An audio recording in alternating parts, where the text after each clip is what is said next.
السلام عليكم kusoo dhawaada mabda afraad videoga ugu horeeya mabda'an waxaan ka hadli doonaa tilmaamayaasha ama indicators furo muhiima u adeegso tilmaamayaasha si taxadar leh adoo muhiimadda siinayo ficilka qiimaha suuqa tilmaamo waa xisaabinta xisaabta oo ku salaysan qiimaha xogta lacagaha lamaanan tilmaamayaasha waxay cabiraan soona bandhigaan astaamo kala duwan sida isbedelka qiimaha suuqa buuqa qiimaha suuqa ku jiro iyo xawaareynta suuqa marka ay timaato tilmaamayaasha ganacsiga in yar un baa u baahan tahay ma u baahnid tilmaamayaal badan toban tilmaamo inaad shaxdaada ku shubto uma baahnid dhowr xabaa kugu filan istiraatiijiyaduna keliya waxay adeegsataa 3 tilmaamo waana kuwana moving average Fibonacci iyo Mark D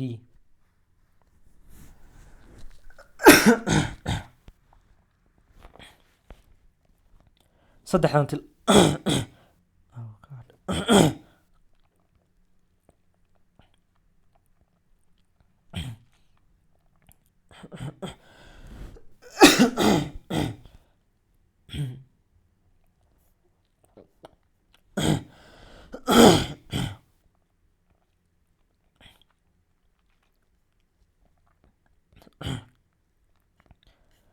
saddexdan tilmaamo isticmaalna moving average Fibonacci iyo Mark D aan ka socono midka ugu horeeya moving average waa dhaqdhaqaaqa dhexdhexaad ee suuqa isku celcelis ahaan moving average oo laga yaabo inuu yahay tilmaamaha ugu caansan aadna looga isticmaalo suuqa waa tilmaamo xisaabiya dhaqdhaqaaqa dhexdhexaad ee suuqa isku celcelis ahaan marka ganacsatada xirfadlayaasha suuqa FX-ka waxay u isticmaalaan moving average si ay u gartaan jihada isbedelka qiimaha suuqa sidoo kalena waxay u isticmaalaan sagxad ama saqaf dhaqdhaqaaqaya hadii jeerna isbedelayo marka maxaa ka wada taas saa la socotaan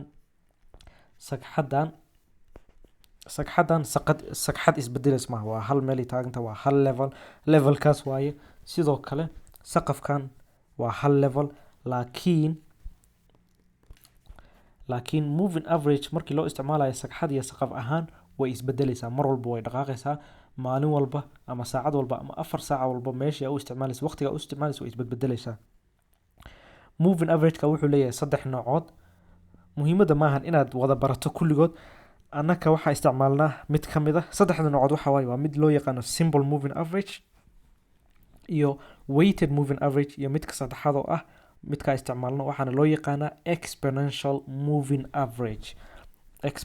moving average ama EMA maadaama maqasho waxaa loo soo gaabiyey exponential moving average kan waa ka isticmaalno midkan muhiimadda wuxuu siiyaa qiimihii ugu dambeeyay ee suuqa qiimayaasha ugu dambeeyay ayuu xooga siiyaa marka la sharaxo moving average hadda tusaale ahaan kontonka aan dhahno midka simbolka 50 moving average ama 50 EMA-ga haddii aad u isticmaalaysid muxuu ahaa maalinlaha haddaa isticmaalaysid shaxda maalinlaha uu yahay konton taas micnaheedu waxa waaye kontonkii maalmood ee lasoo dhaafay qiimaha suuqa isku celcelis ahaan intee waaye marka waa kontonkii maalmood qiimaha suuqa la isku darayaa waxaa loo qaybinayaa konton marka waa isku celcelis ahaan intee waaye marka intaas waa wax kala maahan marka ay jirto isbedel muuqda oo suuqa ka jiro qiimaha wuxuu si wanaagsan u tixgeliyaa EMA-ga waxaan isticmaalnaa EMA-ga annagoo adeegsanayno mabaadi' kale ee falanqaynta farsamada hal mabda ee kaliya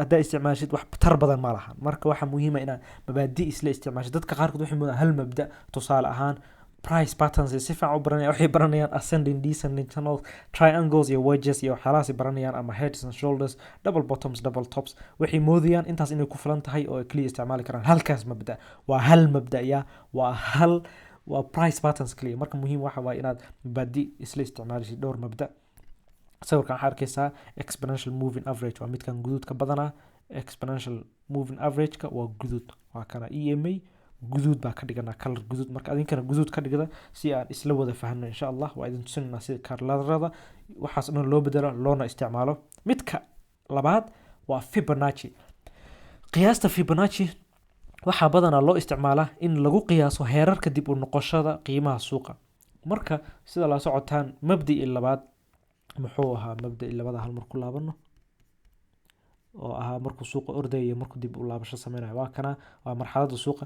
markuu ordayo iyo markuu dib u laabasho sameynayo marka Fibonacci ayaa waxa uu isticmaalnaa inaan garanno ilaa intee buu suuqa dib usoo laaban doonaa.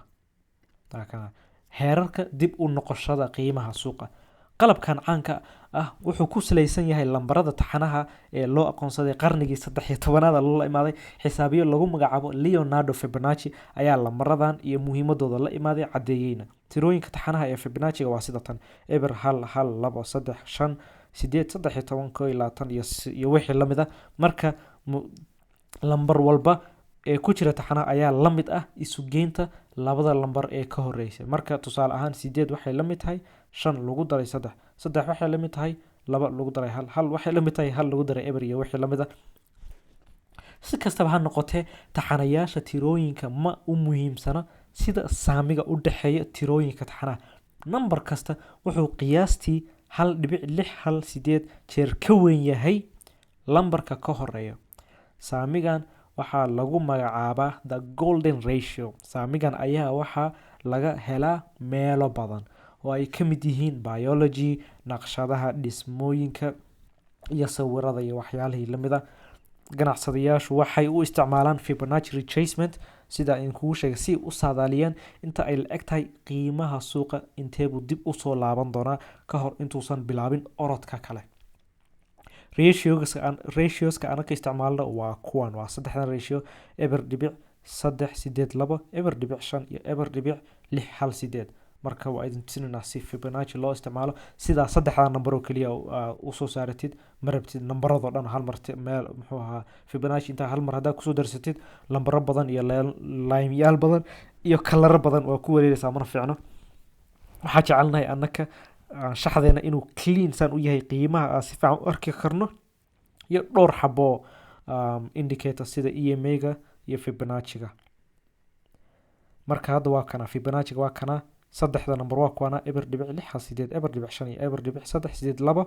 saa u jeedaan badanaas qiimaha suuqa wuu orday markuu dib u soo laabanayo wuxuu dib ugu soo laaban doonaa mid ka mid ah saddexdan number. badanaana waa midka ugu horeeya ama midka labaad. saa u jeedaan kan ugu horeeya kusoo laabtay orodkaas arka. orodkaas hadaa ka faa'iidaysan lahayd waa lacag badan. waa waxaa isku dayan inaan ka faa'iidaysano orodyadan.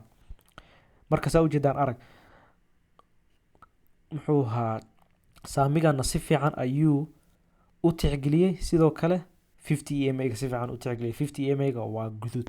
dhowr EMA isticmaalna waa idin tusin doonaa. tilmaamaha ugu dambeeya MACD ga waa tilmaamaha saddexaad ee aan isticmaalno. MACD waxaa loo soo gaabshay moving average convergence divergence. aniga bashiir ahaan shaqsi ahaan hadda MACD ma isticmaalo, laakiin markii aad istiraatiijiyadda labaad isticmaalayso waa muhiim in asaga ku bilowdid. markii aad aragtid inaad si fiican u fahantay waa iska saari kartaa, ma u baahnid animo. micnaheedu waa dhaqdhaqaaqa dhexdhexaad ee marna la jiro oo la jiheeyo qiimaha suuqa, mar kalena kasoo can ama kasoo horjeeda qiimaha. marka waxaa raadinaa markuu tilmaamahan qiimaha suuqa ka duwan yahay, oo tan baa waxay tilmaamaysaa inuu suuqa kala fireen rabo. laakiin dib u dhaca MACD-ga ayaa ah inuu tilmaamo kala fireenta qiimaha suuqa xilli dambe oo daahsan. videoga ugu horeeya intaasaan kusoo gabagabaynaynaa. videoga labaad waa idin tusinayna waxay saddexdan indicators sida loo isticmaalo iyo sida ugu darsan lahayd chartkaaga ama shaxdaada. asalaamu calaykum.